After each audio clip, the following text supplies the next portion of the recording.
What are three critical lessons about AI we learned from our client in the UK when I was on tour?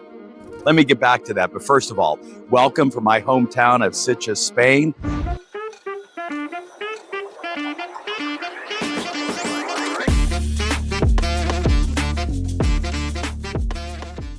Where we're hosting YPO Global's first offering of our two-day workshop, which we've been hosting over a decade here in Europe. We've got companies from all over here to learn how to scale up. So back to that lesson. We've got a client who had 50 programmers and their average compensation was between 80,000 and 140,000 pounds. So a total payroll of about 5 million pounds.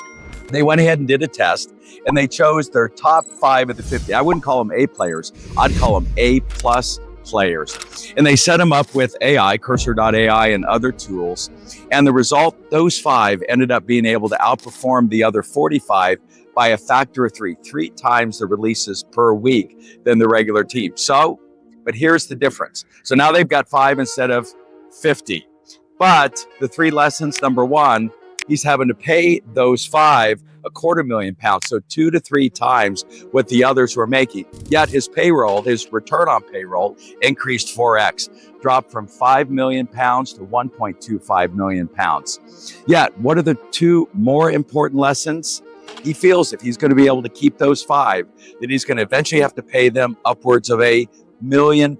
We're talking about, again, running a company like a professional sports team where you're going to have a few of these key players that you have to pay a lot of money, much like Mark Zuckerberg paid $100 million a piece for 4 players, not unlike some of the contracts that we see in professional sports. So his payroll likely won't change. It'll be 5 million pounds for 50, now 5 million pounds for 5. That's why that ratio I shared earlier about gross margin dollars divided by payroll versus total employees is a much better indicator of return on payroll. But what's even the bigger lesson, the team is being led by a woman liberal arts major. Why?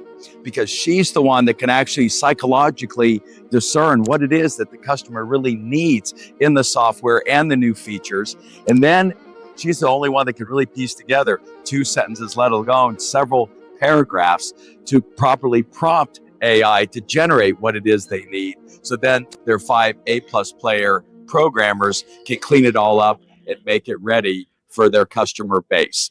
And so that's the world that we're in. 10x improvement in terms of what you might call return on payroll, and our ability to have 1/4 payroll 3 times, 4 times 3. There's that internal 10x advantage that we really encourage you to achieve. Yet, I think the important lesson that for you to keep these A+ players, you may be having to pay considerably more. It's one of the reasons why I'm pushing companies much earlier to get public. That way you don't have to pay the million or the 100 million out of cash flow, but out of stock options. And most importantly, it's going to be those liberal arts majors that I think are going to be leading these teams. I'm Verne Harnish, author of Start to Scale and Keep Scaling.